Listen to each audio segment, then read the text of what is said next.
Good afternoon, everyone. My name is Michael Rodriguez Muniz, Associate Professor in the Department of Sociology, and I have the fortune to be coordinating the REI workshop this year. So thank you for joining us. As some of you have already seen and taken advantage, we have plenty of food in the back, so please eat as much as you would like. Really excited. This is our second session for the year, and actually REI's second time in person having this workshop. Awesome. So, I guess it's the second to join us. So I want to give brief introductions of our guest. Dr. Justin Gest is a professor of policy and government at George Mason University's Schar School of Policy and Government. He's co-founded and co-edits Oxford University Press Book Series, Oxford Studies in Migration and Citizenship, beginning in 2020. And also co-founded the Migration Studies Unit at the London School of Economics in 2007. He's the author of 6 books. We're here to hear about the latest book, Majority Minority. But some of the other books that you might be familiar with work include Apart, Alienated and Engaged Muslims in the West, The New Majority Minority, White Working Class Politics and Age of Immigration and Inequality, and Mass Appeal, Communicating Policy Ideas and Multiple Media.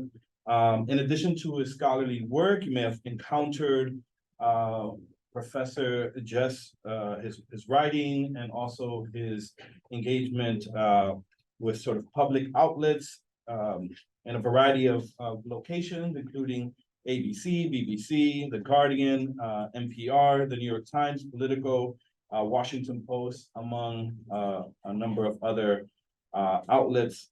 I should also note that he's won numerous teaching awards for his teaching and mentorship. And so we're very excited for this opportunity to learn about Professor Gest's most recent book. Came out in 2022, Majority Minority. Thank you so much for joining us. Thanks so much, Michael.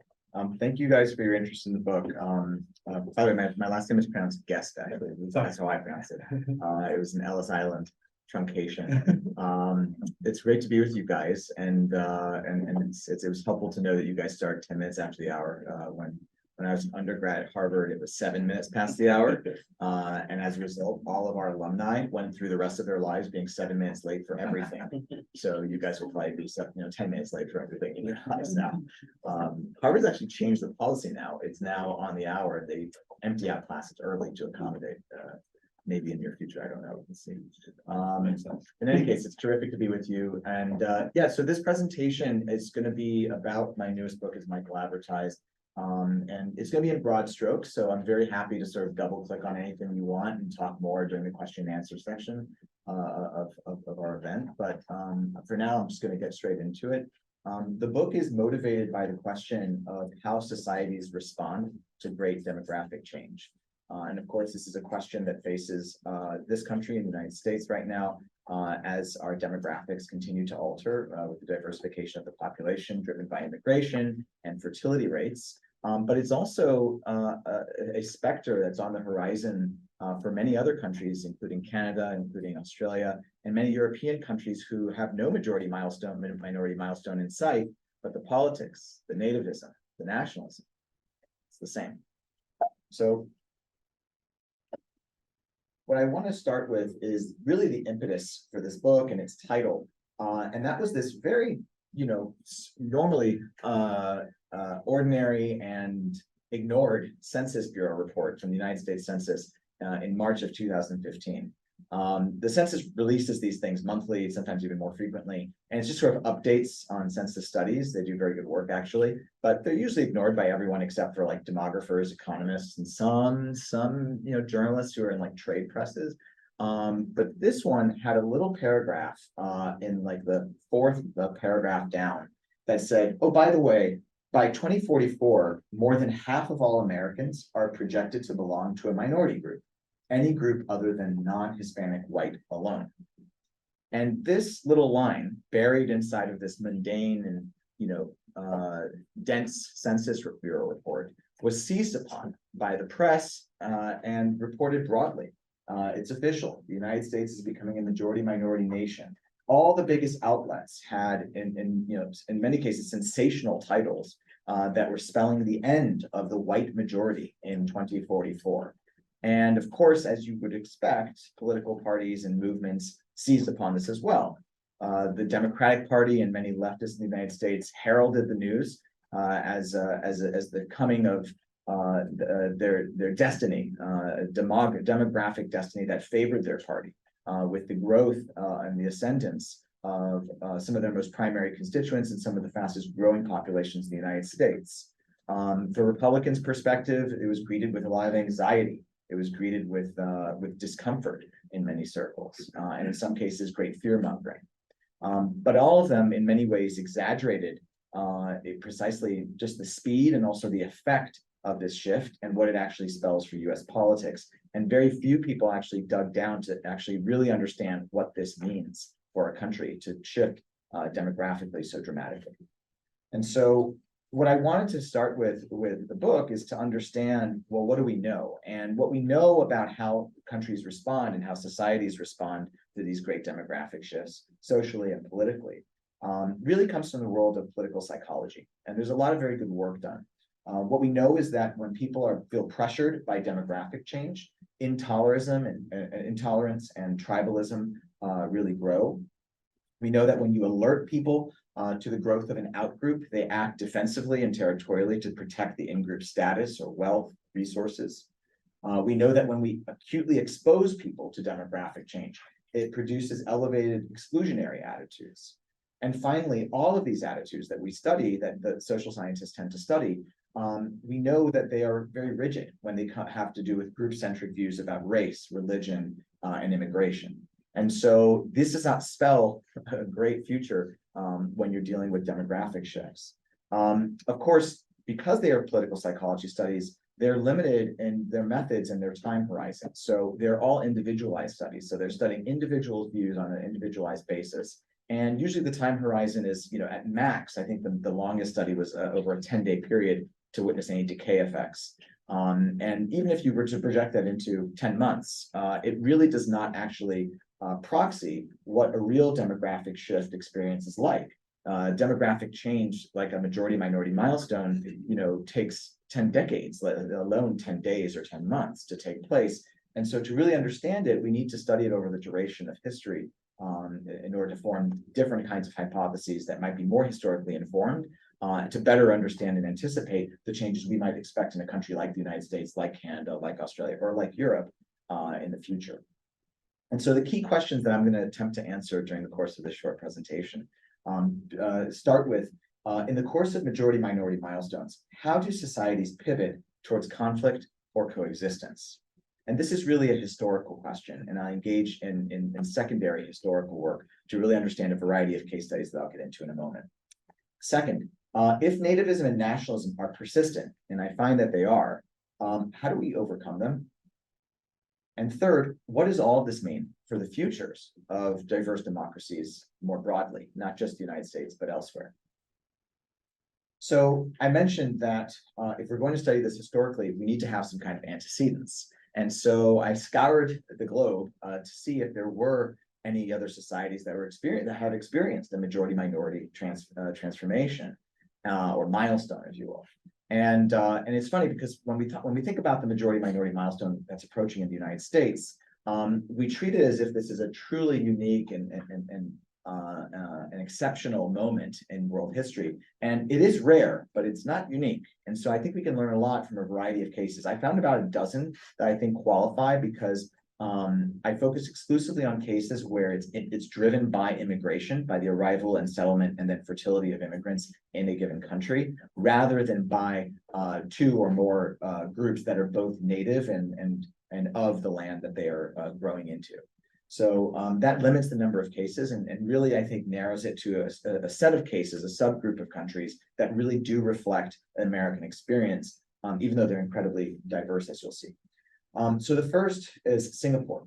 So Singapore, and I'll give a very brief vignette of these different places, with the hopes not that you necessarily know lots about them. They're all relatively small island states, but with the hope that you'll just ask me questions for details afterwards. or just check out the book. The case studies are by far the richest and longest part of the book, and they really bring you into an immersive experience in each of the different places, both with historical research, but also with contemporary field work as well, to better understand the legacy of the demographic shifts in the contemporary moment. So Singapore is a fascinating place, like all of them. It was always historically a part of Greater Malaya and in Southeast Asia, and Greater Malaysia in modern times. So in the post-colonial period, when Malaysia was given independence, Singapore was a part of the Malay Federation. But effectively overnight, there was a divorce between the city-state, the Southeast Asian city-state, and the rest of Malaysia, of the Malay Federation in 1965.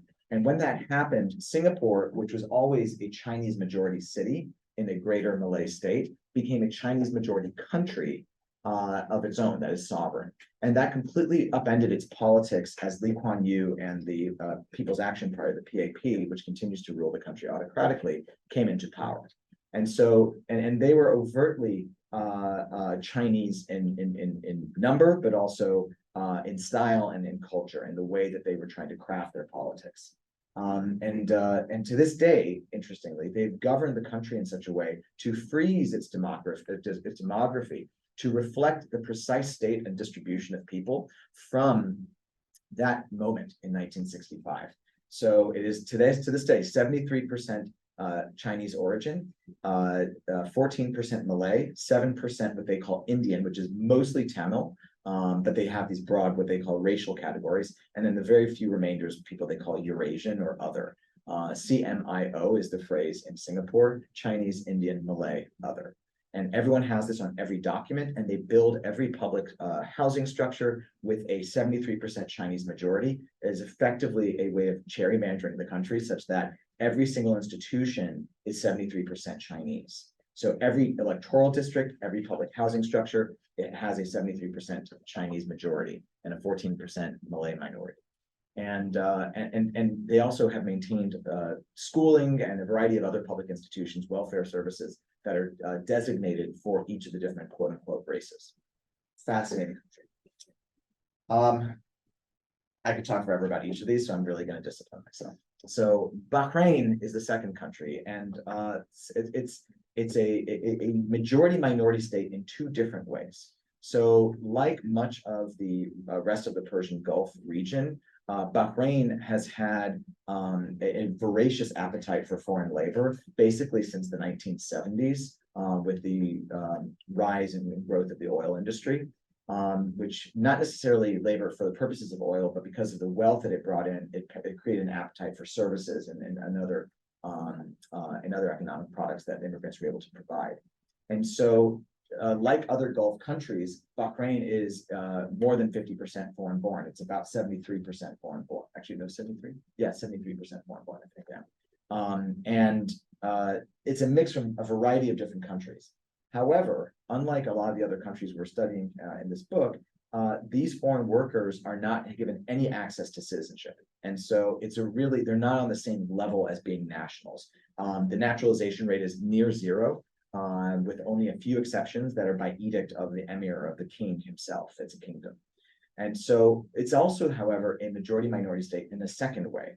So unlike the other Gulf countries, the Gulf Emirate states, Bahrain is historically majority Shia, and all the other states are majority Sunni.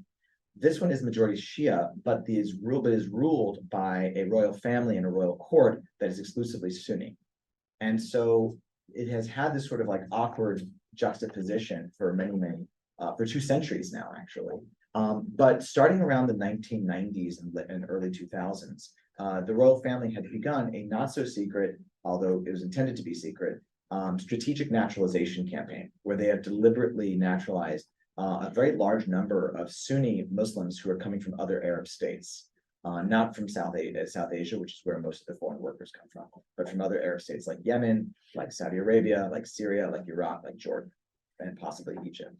And they all are entered into Bahrain's security services, which acts as a sort of like both protective services for the country and also military. And this is also tilting the demography of the country in ways that we don't actually fully know, because Bahrain has not had a census since the early 20th century. And of course, that's by design. The third country is Mauritius. Mauritius is an island state in the West Indian Ocean, and it was the site of what was sometimes called the Great Experiment. And that was with indentured servitude. So when the British abolished slavery in 1831 and the slave trade, slave trade in 1831, slavery thereafter 5 years later, planters in Mauritius and elsewhere in the British dominions were seeking other forms of cheap labor to coerce.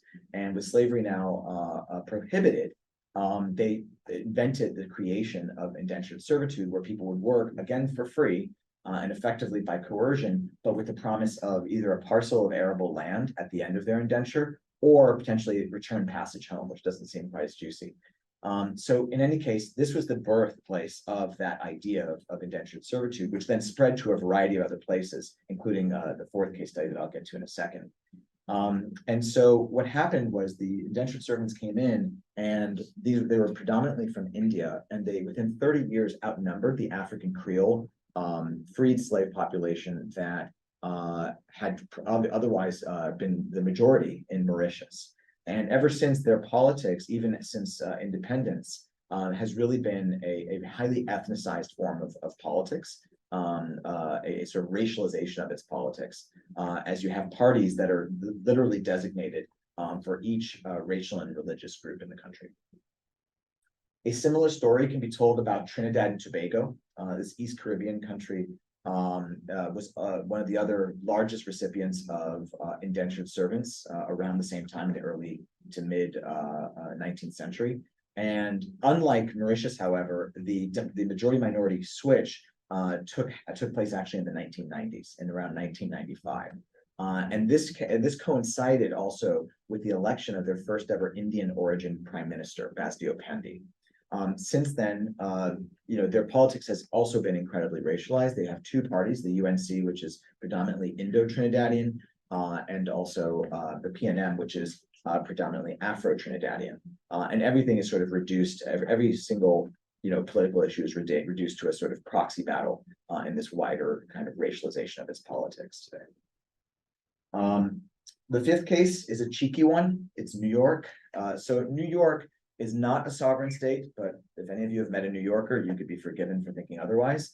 It basically proxied a sovereign state, though, when it came to immigration before 1881. So all US states actually controlled their own immigration policies and also removal, deportation policies. Massachusetts was like the king of deporting Irish people up until 1881. In 1881, the US government federalized immigration. And of course, one of its first major laws was the Chinese Exclusion Act. But that really altered things because states were no longer responsible for the admission and removal of people. And so New York proxied the same kind of setting that you would see in a sovereign state, I think. It's also a useful case study because it also demonstrates in the United States context exactly how much our sense of what a majority is in this country has shifted over the last 150 years. So at the time of that federalization and slightly thereafter, New York became a majority minority city and state, if you will, with the growth of Irish and eventually Italian, Jewish, German populations that overtook the Anglo-Dutch majority of the city. And in many ways, the power of those minority groups became clear with voting blocs and political movements that were ethnicized in nature and really were the precursor for today's ethnic politics in the United States. However, the understanding of what it meant to be majority has completely shifted over the century. The idea of whiteness at the time was explicitly Northern European and really Anglo in nature and Protestant. And of course, how we understand whiteness today has completely changed, which I think is a really important point that I'll come back to. Finally, the last case is Hawaii. Hawaii, of course, is also a US state, but it's not as cheeky as you might think.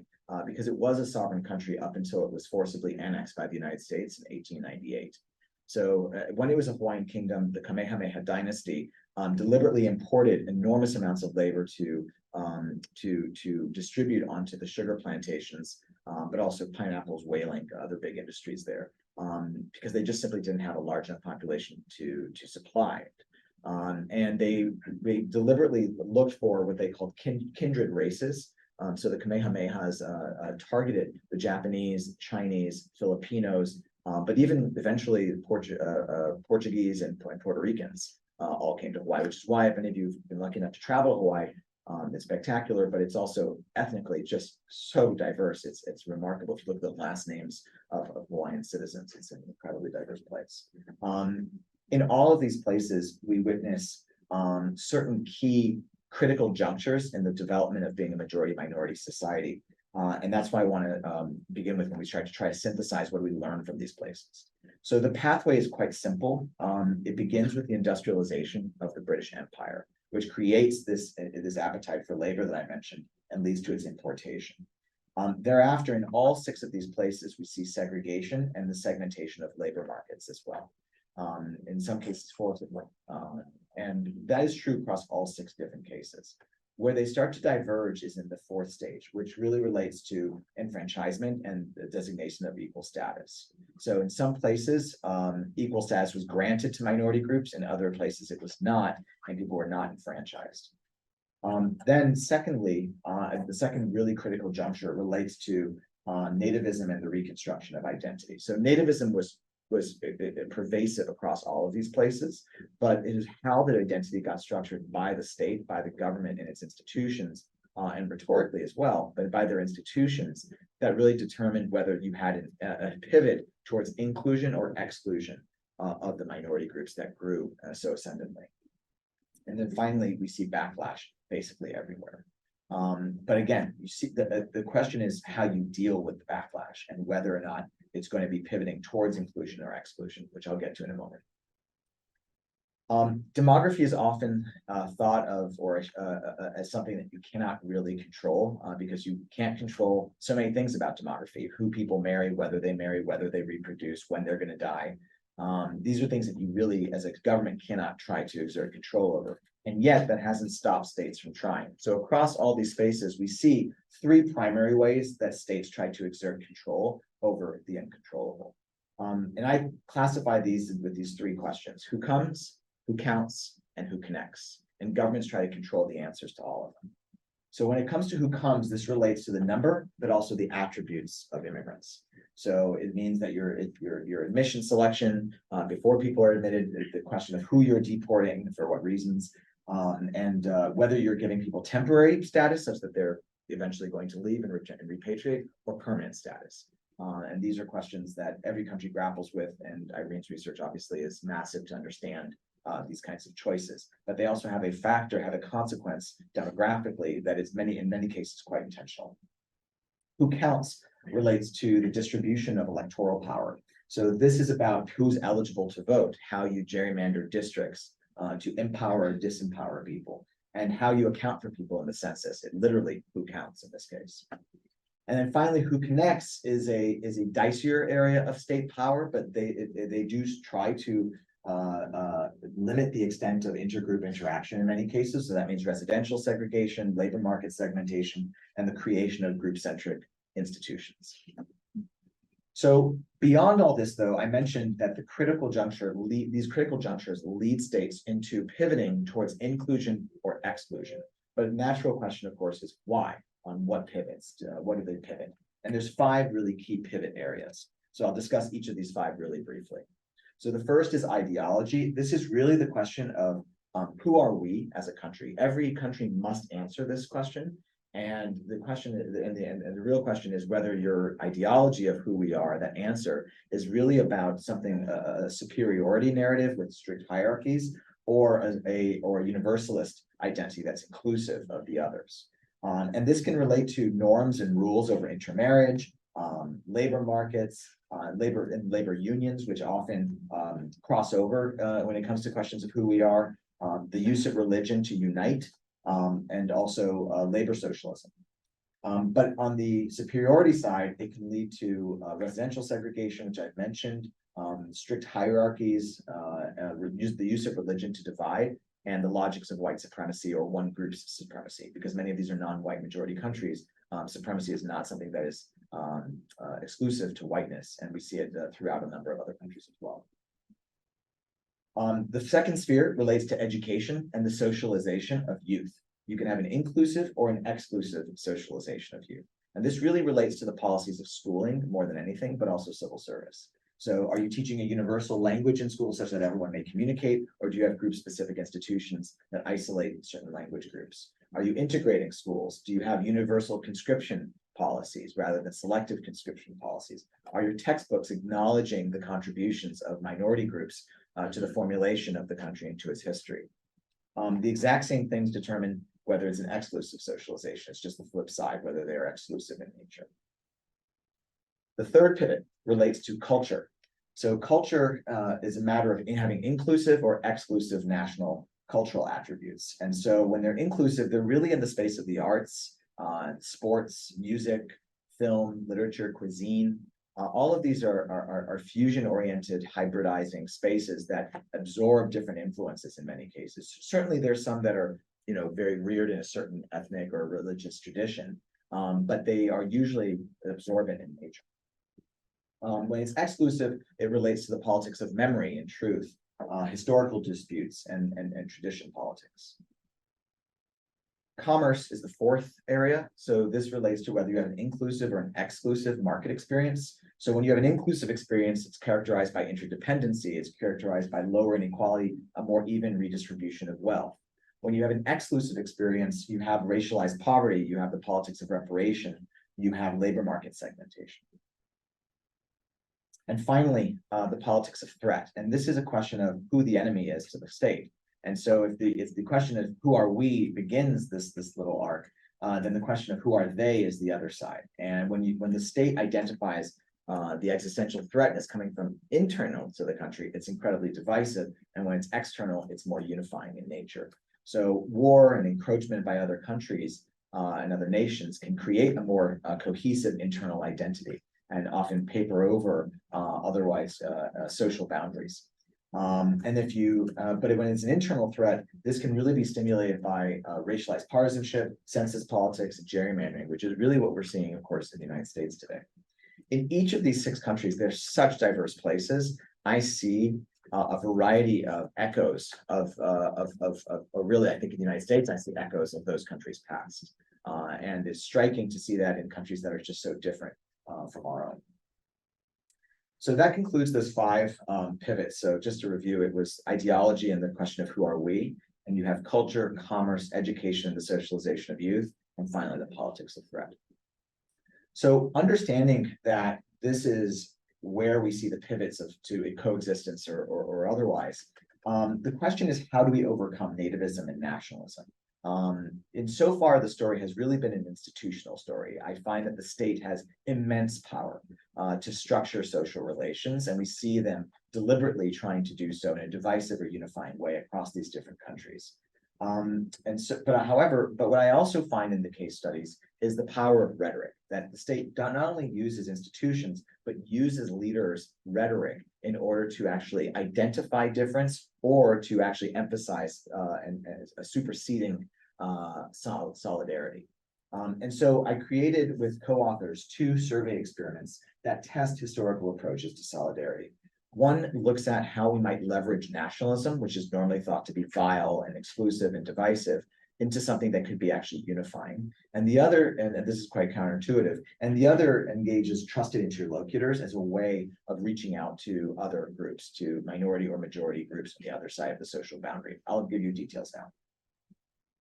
So in the first experiment, it takes place in Europe. And I mentioned earlier that while Europe does not have a majority-minority demographic shift on its horizon in any European state, the UK is probably, or France might be the 2 closest, but they're really not going to have a majority-minority milestone anytime soon, unless they radically redefine what constitutes a majority in their countries, which is possible. But the politics are very similar. And so I studied these politics in 19 European countries, all of which have a far-right party that holds weight in their parliaments, mostly at greater than 10% rates. In some cases, they actually rule. They're the governing party. And each of these far-right parties holds inflated estimates of the foreign-born and want to see immigration reduced a lot in this contemporary moment. So the question that my co-author Tyler Rennie and I ask is, what if immigration was reframed as something that is critical to the nation's survival, not actually an existential threat to the nation itself? So what we do is we present a news article in each of the respective languages of those 19 European countries, and with demographic data that is accurate. So there's no deception involved other than the fact that this is a fake article. The information is completely real. And so we adapt the demographic details to each of the different 19 countries and put it into their language. And I'll let you take a second to read, but the key point is the highlighted in yellow portion where it says that immigration is needed in order to maintain the native population of the country. So I'll let you have a read. This is the British version, of course. I wasn't going to ask you to read the German version.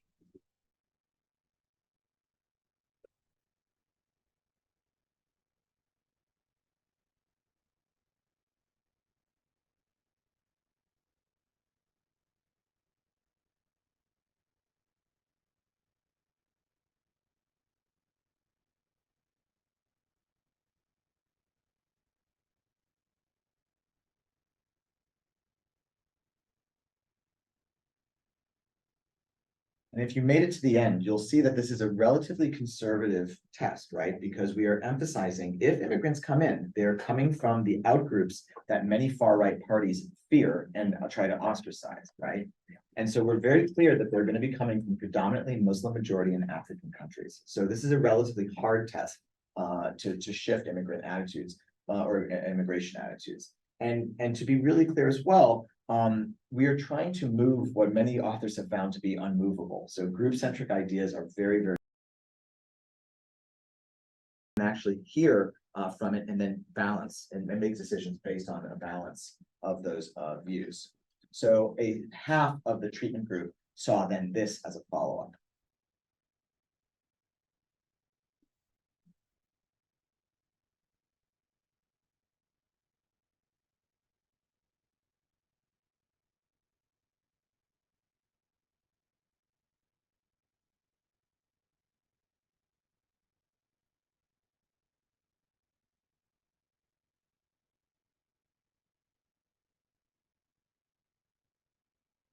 So as you can see, we are not so shyly playing in the pool of replacement theory. So we are exposing people to overt replacement theory. Does anyone know who this far-right leader was?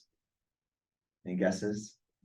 Viktor Orban, the Prime Minister of Hungary, the grand master of great replacement. And so obviously this is not specific to all the 19 countries, but we show all 19 countries Orban's statements.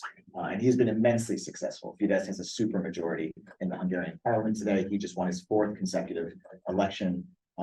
He is a powerhouse in Hungary right now, and it is driven a lot by this replacement theory rhetoric. So we wanted to see what the effect was. So if we scale people's immigration attitudes on a liberal to conservative spectrum on a 5-point scale, and what we find is that without the far right rejoinder, we are able to actually move people marginally but significantly on that scale across Europe. So it nudges their European attitudes about 0.13 points towards increasing immigration and 0.20 points in Western Europe. There are even some outliers where in Denmark and Spain, the first 2 paragraphs were able to move people's attitudes by almost a 1/3 of a point in effect, which is actually really sizable considering you're just talking about 2 paragraphs. Now, after the far right rejoinder is where things I think get very interesting, because after that rejoinder, there's a split. So in Western Europe, the effect holds, it actually grows, marginally. But in Eastern Europe, it completely disappears. So it's successful in neutralizing any kind of liberalizing effects of being informed by demographic aging that was coming on to the first by the first 2 paragraphs. So what this tells us is a variety of things, I think. A lot of this is subject to interpretation. But what we see, I think, is that people are more responsive in countries that have an experience with immigration. In Eastern Europe, there's some immigration, but very, very limited. Also, there may be some endogeneity in the sense that this kind of rhetoric is going to feel more familiar to people in Eastern Europe, where you have more populist far-right parties to prominence. But honestly, I'm not sure if I would buy that, because the far-right is now ubiquitous in Europe. There is no state left now that is untouched by the far-right in its politics, and replacement theory is also pervasive. So what we think is that it has more to do with actually the recency of it and the intensity of immigration in the state itself, because Western Europe's experience is so different. But in any case, it's a fascinating effect, and it opens up the possibility that leveraging nationalism, this is effectively nationalism, right? That the national interest and that the future of the nation's survival is reliant on immigration is a potential way of reorienting and leveraging nationalism for liberal purposes. All right. Of course, there's a but anytime you're talking about messaging, which is that it is language choice and message training have been shown to have a limited effect, especially on exclusionary attitudes in the long run. So unless they're consistently reinforced, you sometimes don't have those effects sustaining themselves. In any case, as basic research, as fundamental research, I think the findings really fascinating. But as a result, we want to sort of counteract this and see if we can actually study in other ways, because people have a propensity to dismiss evidence that doesn't actually jive with their pre-existing views. So we did a second experiment. This is, again, my research with Tyler Rennie from the Claremont Graduate University. And so what we know is that persuasion from a number of studies, mostly actually having to do with gay marriage, that persuasion is more likely when it's from in-group elites, from people who you like, from people who you trust. The question is whether this is true when it comes to more durable attitudes like race, ethnicity, and immigration. And that's where we really didn't know, because there's a lot of evidence that shows that, like, you know, if you guys are big fans of Barack Obama or Gavin Newsom, that if they say, you know, what this country really needs right now is a trade war with China, right? Then you'll be like, you know, I wasn't thinking we needed a trade war, but I trust you, and you know, I'm kind of with you on a lot of other issues, so I'll kind of be open-minded about the idea of this trade war, right? Because people don't have very firm views of trade, but they do have very firm views when it comes to race, religion, migration. And so the question is whether this extends. So the question we asked was, in the American context, what would happen if Republicans received pro-immigration messages from Republican in-group elites that break with the party consensus, counter-stereotypical messages? So now all we needed to find were some likable and trusted Republicans. So we ran pilot research to identify who are the most trusted and likable, liked Republicans. And this took place just around the time of the 2020 election. And so we focused on, and the most liked folks were people like Mike Pence. Remember, this is pre-January 6th. The Reverend Franklin Graham, football quarterback Peyton Manning, who I think is still a Republican, and CEO of JP Morgan Chase, Jamie Dimon, sort of a Wall Street Republican. But none of them were as popular as this gentleman. So before I get into this video, hang on one second, I'm gonna pause it. Before I show the video, this is Sean Hannity. So what we did is we identified Sean Hannity as the most liked and trusted Republican, other than Donald Trump. I'll explain why we didn't use Donald Trump in a moment. But what we did is we hired a professional voice actor to undertake what we call a shallow fake. So many of you are now familiar with deep fakes in the AI era. We didn't have a budget for a deep fake, so we had a shallow fake. Although now, I mean, I think deep fakes are easier to create. So, you know, this research could have been so much easier if we just waited a little longer. It just got published actually in Politics, Groups, and Identities, but it's also in the book. And so we hired this professional voice actor to do this basically voiceover of Sean Hannity, and we notified people that he gave these remarks into a Republican audience. Have a listen. I'm a conservative Republican. I have been my whole life, and I'm worried about the way our country governs immigration. For years, I have fought against open borders and amnesty for illegals, but I have come to realize that Congress gridlock on immigration has effectively amounted to amnesty anyway. Something has to be done. So let's make some compromises. Everybody wants a secure border, but immigration governance doesn't stop at the Rio Grande. We need to treat immigrants fairly once they're here and give them an equal shot at the American dream. Okay, and so you'll notice, by the way, all of that rhetoric is absolutely ripped off directly from John McCain. He deserves all the credit for everything we took. So he basically said a lot of this stuff in 2008 when he was running for president, and we just reproduced it into an era when it's no longer relevant, or it's the Republican Party.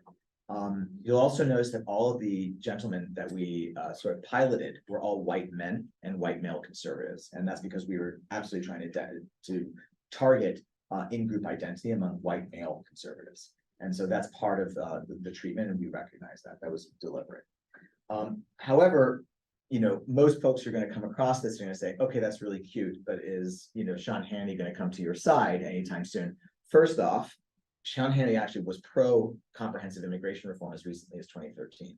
But no, he probably won't come to our side anytime soon. And so as a result, we thought that it was really important to see if we could generate any kind of effect that we were hoping to see and hypothesizing to witness from the Hannity exposure from an anonymous Republican, from someone who no one knew. And so we created a fictitious Republican who we told everyone was the chairman of the Republican Party, and we called him John Wagner. Now, for those of you who are politicos, you know that the chairman of the Republican Party is actually the chairwoman of the Republican Party, and it's Ronna Romney McDaniel. But most people do not know who Ronna Romney McDaniel is, and so they were quite eager to accept the fact that this white male, John Wagner, was actually the chairman. So we exposed them to the exact same rhetoric, but with a voiceover that actually came from Mike Pence. So it sounds very trusting to a Republican. I'm a conservative Republican. I have been my whole life. And I'm worried about the way our country governs immigration. For years, I have fought against open borders and amnesty for illegals. But I have come to realize that Congress's gridlock on immigration has effectively amounted to amnesty anyway. Something has to be done. So let's make some compromise. Everybody wants a secure border, but immigration governance doesn't stop at the Rio Grande. We need to treat immigrants fairly once they're here and give them an equal shot at the American dream. All right, so it's the same rhetoric, and basically, this is what our respondents saw. Yesterday, Sean Hannity of John Wagner spoke at a meeting of the Republican Party's officials and volunteers. Click on the video to listen to the clip, and this is the verbatim what they say. The key here is that they're using this in-group prime.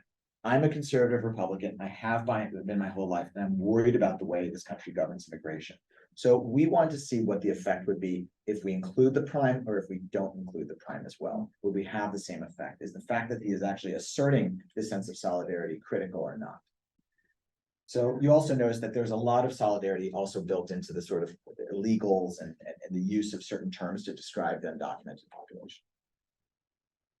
So what we find is that support for expansive immigration policy that relates to legalization programs, job training, public benefit access, it increases marginally but significantly on a 100-point scale, both for Hannity and for Wagner. But what's fascinating is that the increase only takes place when that co-identity prime, I'm a conservative Republican and I have been my whole life, is present. If it is not present, the effect disappears. So the in-group prime is actually what is doing the work here, and it's doing the work for Hannity as much as it is for Wagner. In fact, actually, while Hannity moves attitudes marginally but significantly, Wagner, who is completely fictitious, moves them even more. And so what this suggests is that actually co-opting in-group messengers from the other side on almost, I think, any political issue, because if you can move people on immigration, I think you can move them on most things in this country, really actually has quite an important effect as long as you can establish an in-group identity, co-identity prime. So it's a pretty fascinating effect that we think is really important. Now, in terms of interpretation of the results, you know, Wagner, why did he have a bigger effect than Hannity? We think it may have something to do with the fact that Wagner just didn't have baggage that Hannity has. Hannity's a real person, so people know the good and the bad about him. Whereas with Wagner, you know, he's a blank slate and you project onto him anything you want. But what's also interesting is one, potential source of contestation is like, okay, but what are the reputational costs for a Wagner or a Hannity for that matter, if they were to come out with this counter stereotypical message one day because they felt like it was the right thing to do? And what we observe actually is that there are no reputational costs. We actually find that in follow-ups, when we ask people, what is your impression of this person on a scale of 1 to 10 in terms of likability and trust, that it actually grows slightly after having seen the counter stereotypical message. Now, that doesn't mean they won't be condemned on Truth Social or something afterwards, but in the abstract space, it doesn't necessarily lead to a loss of reputation status. All right.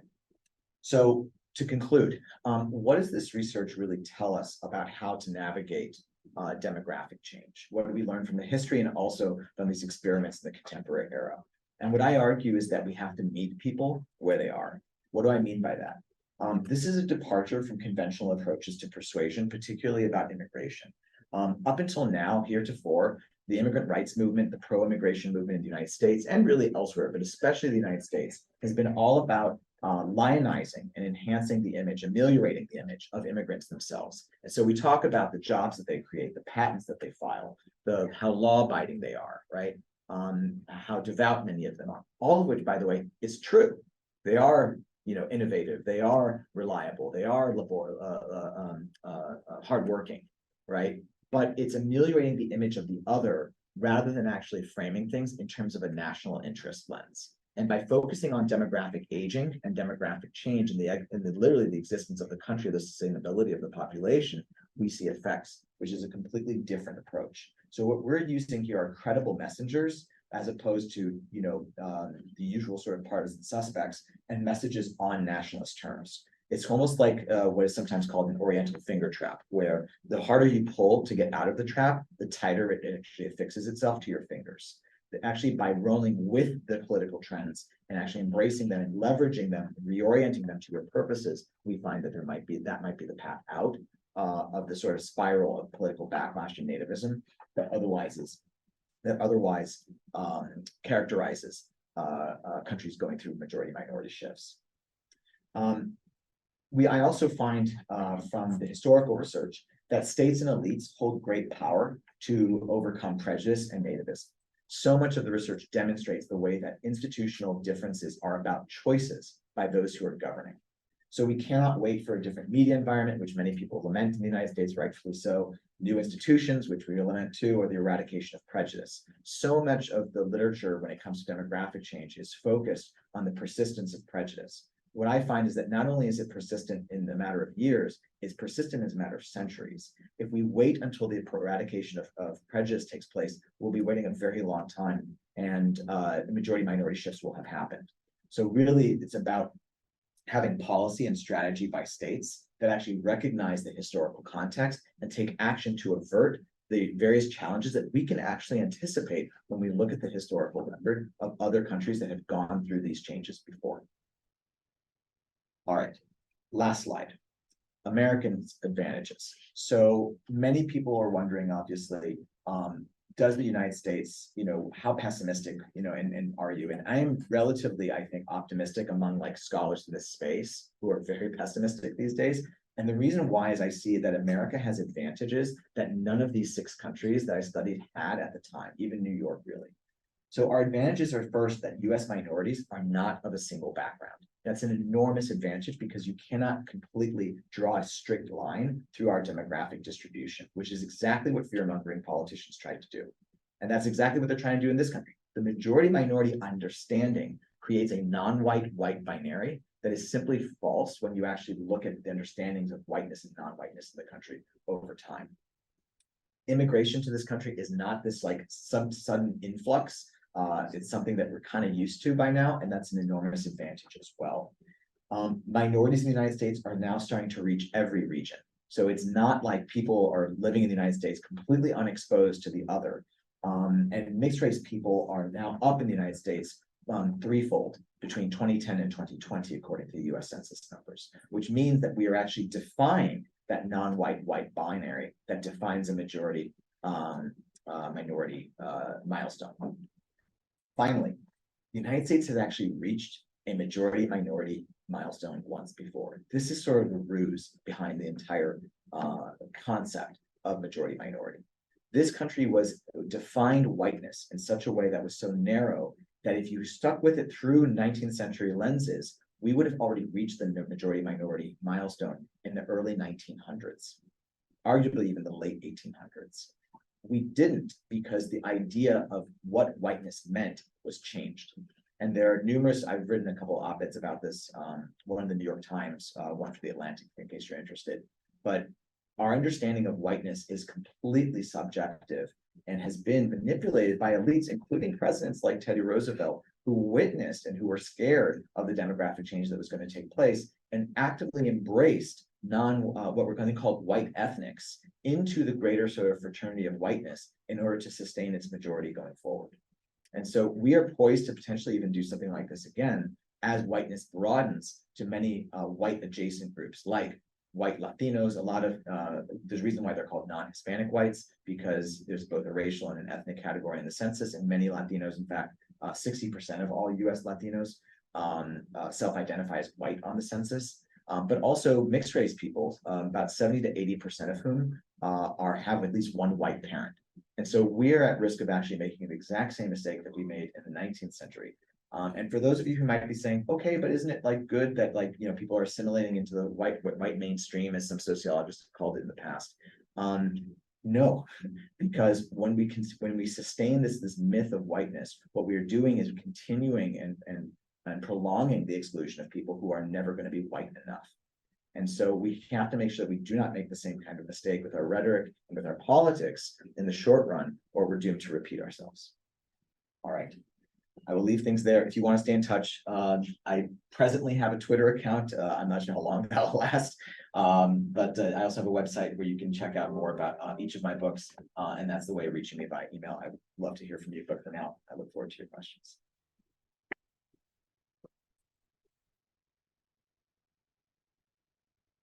There's few in the Q&A. Read you the first one. Sure. The first one says, when and how did Gujarati Muslims get to Barbados?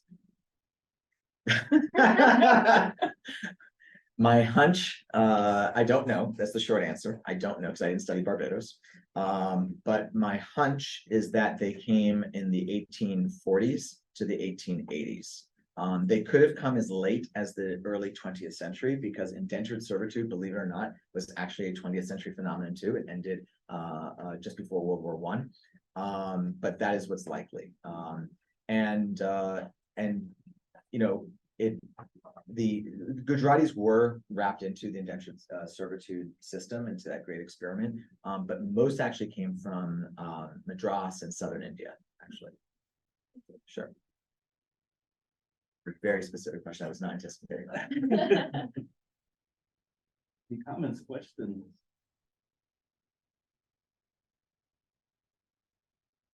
There's another question. I wasn't sure I understood it completely. Someone said, you present native British population as the total population. How many bodies in this country? The total population of Britain, if I'm not mistaken, is about 60 million, 61 million people. It's about 84% white right now, which shows you how far off their majority minority milestone is. I hope that answers their question, but that's how big the British population is. Yeah. Don't rely on that kind of statistical recall on everything, but that one I knew. Irene, what's the population of Holland? I'm feeling like you're going through a QE exam or something. Oh my right gosh, now. I hope not. PTSD. Yeah, right.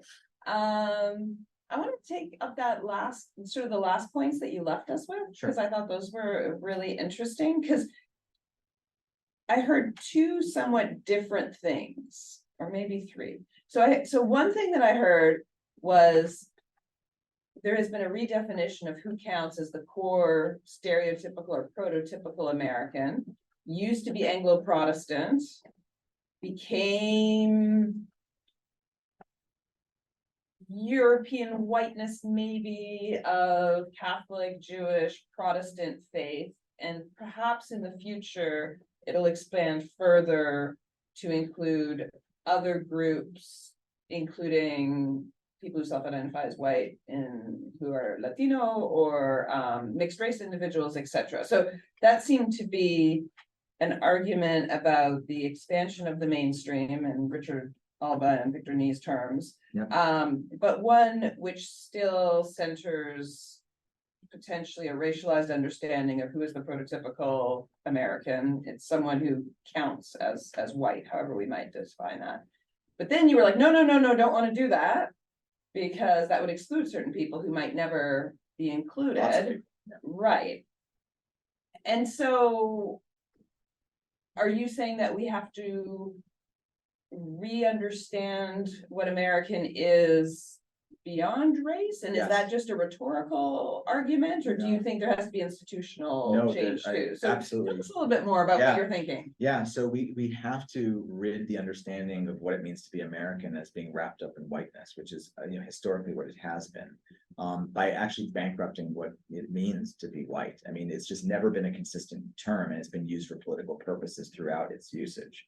And so I think, recognizing that is obviously a really key like foothold in order to actually move forward. But then the question is, okay, but how? But we reinforce this understanding of whiteness as this amalgamation of a lot of identities into a solidaristic whole by doing lots of things. But I start with the census because the census holds so much power because it trickles down to every other form of measurement thereafter in order to conform with it. And so, in a much more elegant way, I explained this in a piece for the Atlantic, where I basically say that the census should throw out its facile racial and ethnicity reporting and basically get us down to people's countries of origin in their ancestry, as messy as it might be. Because what it does is it emphasizes one thing that brings every single American together, and that is foreign origins. So certainly we have Native American populations, but even they now are so hopelessly intermingled with lots of other foreign origin people that they too also have origins abroad. And that is something that is solidaristic, that is uniquely American, and that will include all.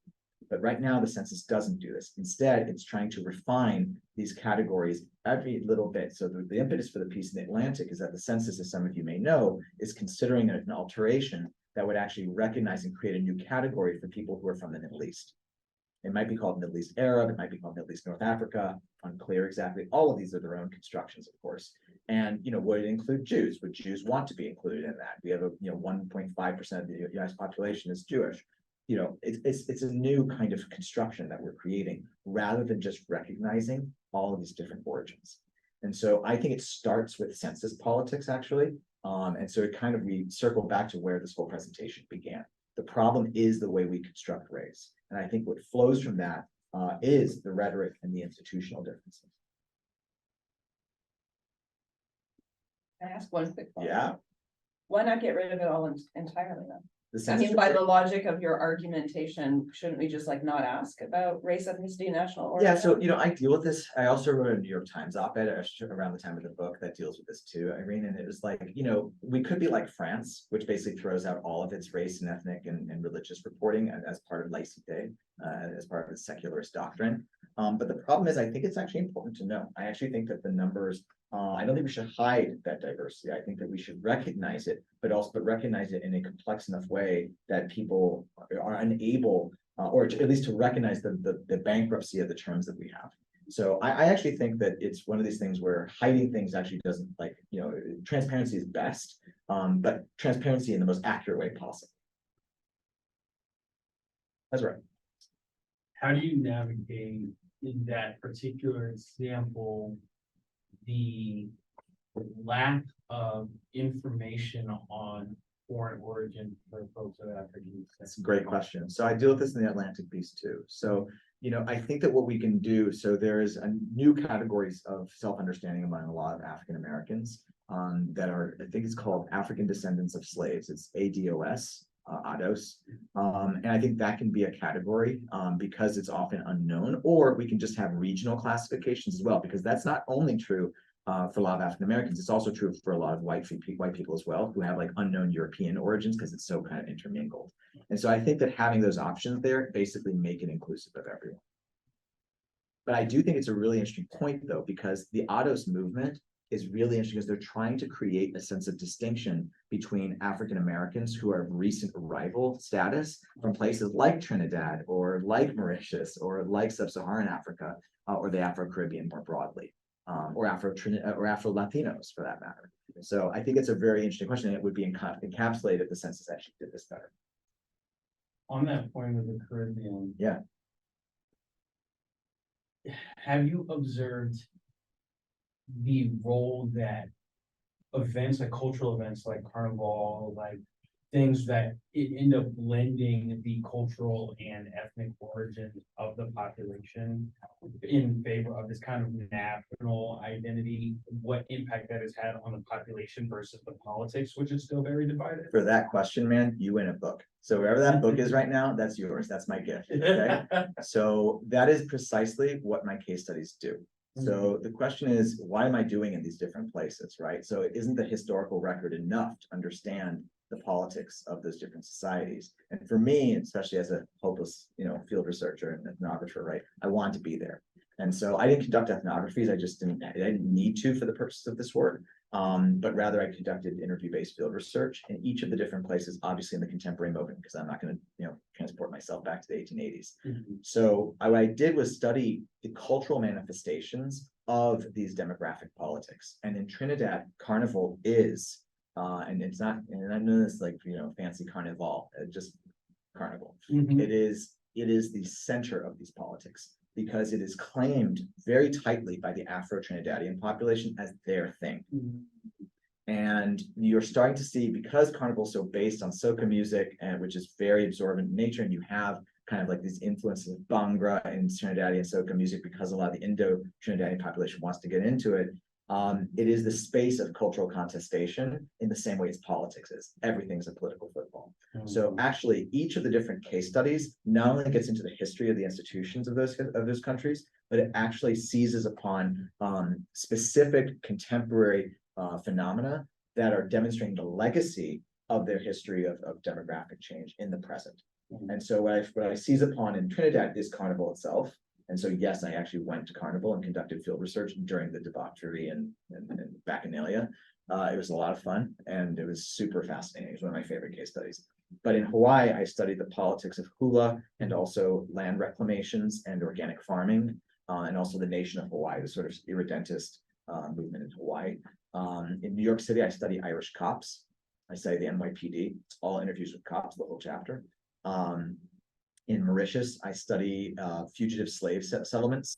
So settlements that to this day are predominantly Afro-Mauritian because they were actually settled by fugitive slaves in antiquity, effectively 200 years ago. In Singapore, I studied the museums and textbooks, the way the country controls museums and textbooks to define a very certain Singaporean identity, completely artificially. And in Bahrain, I study strategic naturalization. I study the way that the country has manipulated naturalization in order to tilt the scales.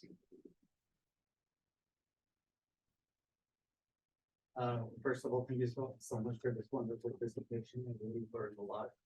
I was wondering if during your research you came across the criteria for like the most recent definition of whiteness. And another question like related to this, like how often is that definition revised, and whether or not this frequency of redefinition has anything to do with events which occur in the United States, like culturally traumatic events like 9/11, for instance. Like after which a lot of ethnicities had to like redefine themselves in relation to what had happened and what their connection was to like the Western countries and things like that. So have you like found out how often that definition of whiteness is revised? Yeah. What's your name, by the way? Arash, I'm Arash. originally from Kurdistan. Okay. The Kurdistan region. You don't have to give me your census classification. It's not required, but it's very That's actually interesting. a question for myself too. Like I'm officially identified as a white. Yes. I'm Middle Eastern, I'm a Kurdish minority, and I'm from Iran, so it was like weird for me. Like how on earth I'm considered. Yeah. Considered a white person. Yeah, well, Haley Mamnoon for your question. So I think it's an interesting point. So first off, I think it's worth establishing that there is no sort of like, press conference where like, someone comes out and says, we are changing how we consider whiteness. It's something that, Michel Lamont, my old mentor, used to call meaning making, right? It's really about that it's sort of like infused into a variety of different decisions. However, your point about whether there's sort of milestones that are critical is really relevant. And to be honest, I haven't like done enormous amounts of thought about this. And I think it's probably worth actually as a historian really getting into. It'd be a fascinating book. But I can tell you a few different key junctures. So one, I think that the Chinese Exclusion Act and the designation of Asians as sort of like other around the turn of the century was really, really critical. There was a string of Supreme Court cases in the early 1900s where the Supreme Court heard arguments that basically advocated for citizenship for people of Sikh descent initially, and also I think it was Arab actually descent. I can't. Oh no, he was either like Vietnamese or Chinese. And the idea was that like, yes, I'm Asian, but I speak English perfectly, and I, am from a high class status in my country of origin. So it was like incredibly like Orientalist and sort of like all about this sort of like faux understandings of white supremacist civilization, right? But it embraced that, and the court did too. And the court basically said, nah, you're not white. And this, I think, the designation of the other consolidated a sense of solidarity around white ethnics during the exact same period in which people like Teddy Roosevelt recognized that this would be necessary if the white people were going to sustain a majority. They had to embrace the Irish. They had to embrace the Germans, the Italians, the Jews. The other thing that took place during that same period was the Great Migration of African Americans. And when African Americans entered a lot of northern cities, the difference and the exclusion of African Americans also created new forms of solidarity among non-Black people. And I think that that also is something we cannot underestimate. In many ways, it goes back to this politics of threat, right? If white people in the country saw a sense of threat internally, it created a sense of solidarity within the subgroup. So 9/11 is an interesting one. I don't know. I don't know, because it certainly criminalized our understanding of immigration, because the view was that these were foreigners who conducted these attacks, even though they were actually in the country legally through the admission system. And then thereafter there was a wave of homegrown terrorism. There was actually Americans that were pursuing these horrible violence. But I don't know. I think it remains to be seen. We have another. I have one Yeah, Sure. question in the chat, it's a bit long. So do you think further distinctions in racial definitions and groups will reinforce in-group thinking and lead to more divisions between racial groups, in particular between new arrival Africans and African descendants of slaves? We've seen how distinctions of groups like tribes and self-preserving actions have impacted Africa through the facilitation of colonization, imperialism, and enslavement that affects the continent to this day.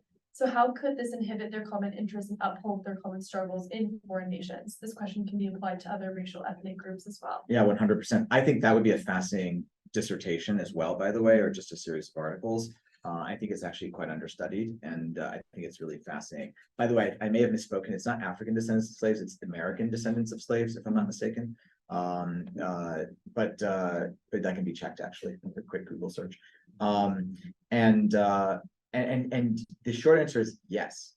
What I fear most is that our classification systems hardens the boundaries that we are otherwise just constructing. They're not actually real.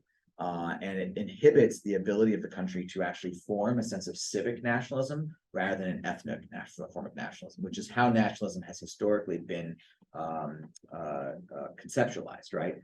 Like this is why we think of nationalism as being so vile and divisive, is because it's usually ethnic nationalism, but you can leverage civic nationalism in a very similar way without the sort of, it's like Diet Coke, so I really think that is a really prominent way of doing it. And I think that if we don't do that, then yes, these classifications can continue to divide. Thank you, Justin, for the presentation. I have a few questions, maybe a couple comments, and then a couple of questions. So I think I still, I can see the argument for kind of I guess deracializing, census classifications, right? Removing racial and ethnic categories. And the French example stands as a place where that, as you mentioned. Well, they just don't collect anything. I struggle with seeing what impact that might have for tracking racial discrimination. So I think, one consideration is whether the move to I guess the kind of taxonomy that you are suggesting, how we might be able to track racial discrimination, for instance, what impact that would have, so that's one concern to that. I think it's still a kind of historical question about like late 19th century, early 20th century whiteness, right? I think there's a position which you're describing which is, you had a dominant sort of Anglo sort of Germanic, that was whiteness, and everyone else was sort of to some extent outside of that as far as other European countries.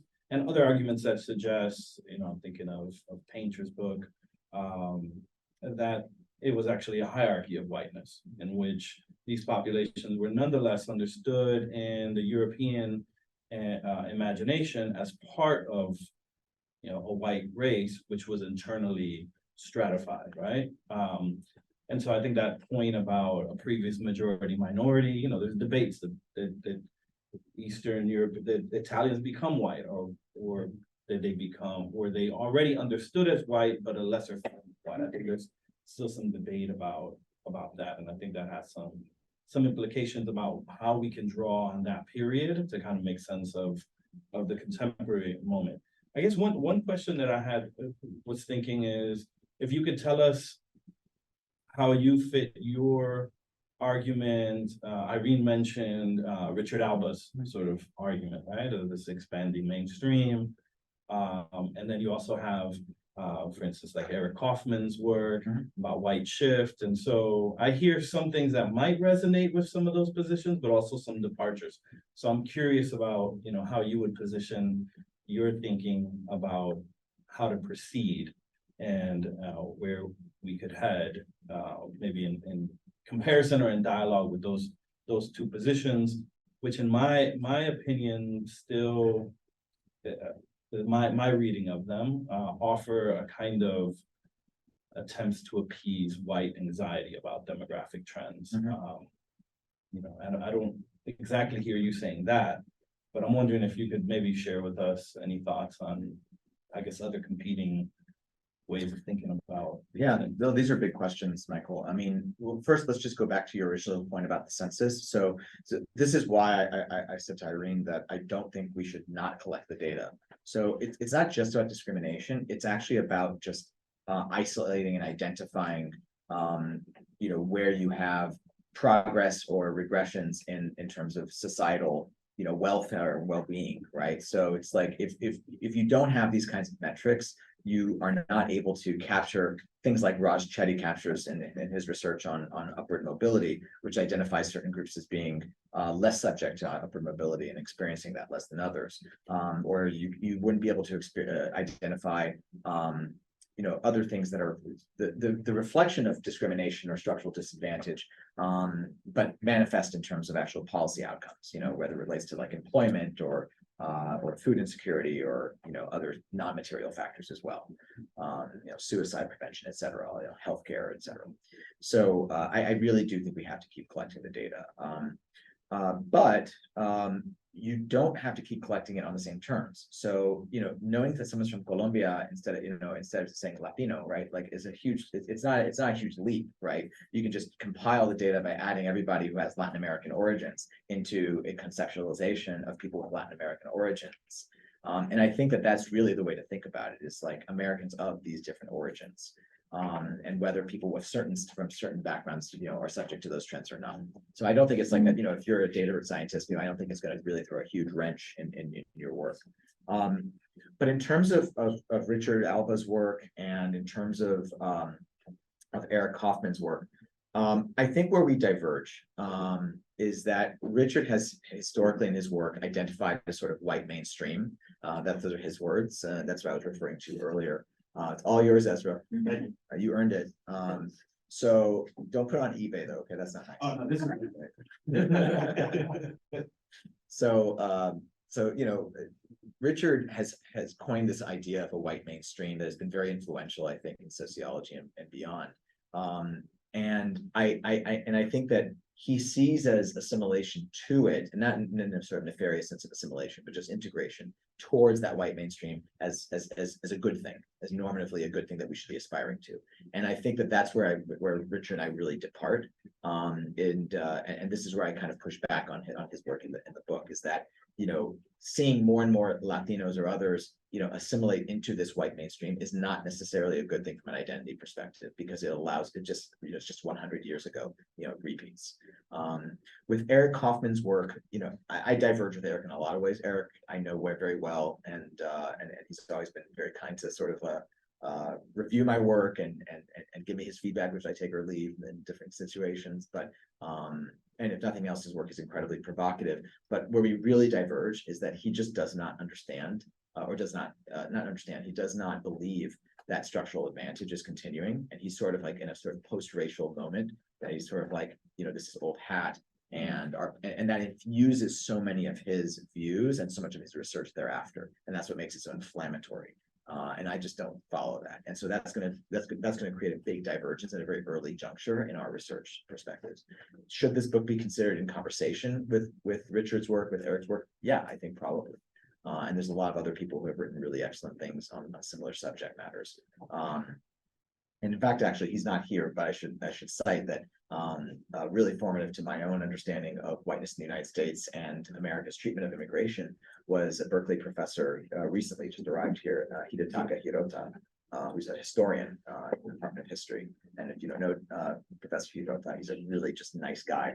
We're going to have some tea a little bit later, catch up, but his work on early American treatment of immigrants and immigration was really formative to my understanding. Thank you. Sure.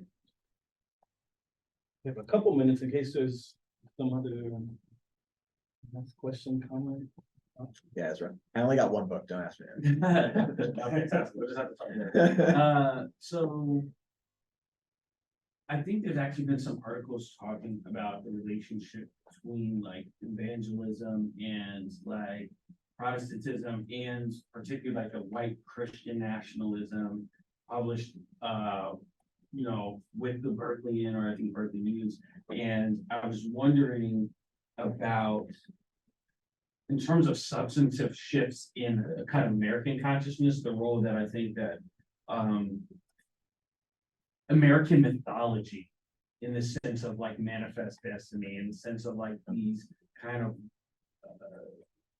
touchstones of like identity that like we're not explicitly coded as being white, but like definitely played a role. And I think like kind of curious what your thoughts are in terms of how film and cinema impacts that, like the role that films like A Birth of a Nation versus like films now, like we don't. Well, now actually the relationship between Birth of a Nation in the 30s versus Birth of a Nation that was put out in 2016 that talks about Nat Turner and like how to navigate that kind of like dichotomy of like identity in our cinema and the way that it creates a mythology and a belief system around our identities. It's a big question, and I probably have to punt because I'm just not a media scholar, so I don't want to speak too authoritatively about it. Yeah. There's no question that it's wrapped up in that, and that reinforces some of the political rhetoric that I otherwise observe, and reinforces some of the institutional choices that I study. I just don't know how enough to say that and say what's the most sort of crucial moments in the history of film, et cetera. But I think that the reinforcement is unquestionably there. The earlier point though about manifest destiny and the sort of settlement of the frontier was really critical to Theodore Roosevelt's formulation of what it means to be an American. And so, he was legendarily a white supremacist, and worse, actually, he was a eugenicist, and in his thinking. But interestingly, his conceptualization of American nationality was actually wonderfully civic. So he saw that the way that people became American was not through sort of ethnic rite of passage, although there are many people who are ineligible for American identity because of their ethnic group and background. But among those who were eligible, he saw it as one through the crucible of settling land, of entering the wilderness, and pioneering. And that is actually something that I think we can learn from in a constructive way from Roosevelt, because he recognized politically that he could not have this ethnically specific understanding of whiteness that would exclude, to the extent that it would exclude white ethnic groups that he saw as ascendant, but that were close enough in their orientation to sustain the white Anglo and Anglo-Dutch population, Anglo, Northern European Protestant populations supremacy. And so he deliberately, I think, made a choice to make it civic in nature, and that is something I think we can learn from. Yeah, Irene. I just, one observation that I've been thinking about in terms of the rise of populism and anti-immigrantism is that I think the Cold War did a lot of strangely good things. Yes. for building Yes. American identity or Unquestionably. pro-immigrant attitude, because the enemy was another Was extra. punitively, well, it's external but white, Oh, right? It was yeah. an external, like, to the extent that Americans really thought is. about Russians. And you think about some of the media ways of portraying them, like really if you think of interesting. Rocky, Yeah. you know, like big blonde-ish, kind of Yes. like It reinforced uber America white person. as an ideology. Exactly, and Yes. so now when there's the external other in the United States, it's China or it's Arabs or Muslims, clash of civilization, Central Huntington, Or immigrants from the south or southern border. something like that. And then I was thinking too, like in the Canadian case, like the other for many Canadians is the Americans, but because America is not necessarily seen as wholly a white nation, I mean, well, we have President Obama, so the other can be sort of people we can actually say nasty things about, Mhm. somewhat. And then you can be more Canadian because you're not American. Yeah. Whereas Americans are, their external others are racialized right Yes. now, or That's- not that's- just racialized, but also It- religion. It's such an interesting point, and heretofore, I had only been really thinking about it as an external threat, but not as a white existential threat. Maybe just because I also thought of the existential threat like this associated with Cubans and Yeah. the Chinese then as well, because communism obviously was beyond just Russia, the Soviet Union. But it's a really interesting point. I totally agree. We've run out of time, but let's thank Justin for the presentation. Thank you guys. Thank you. Appreciate it.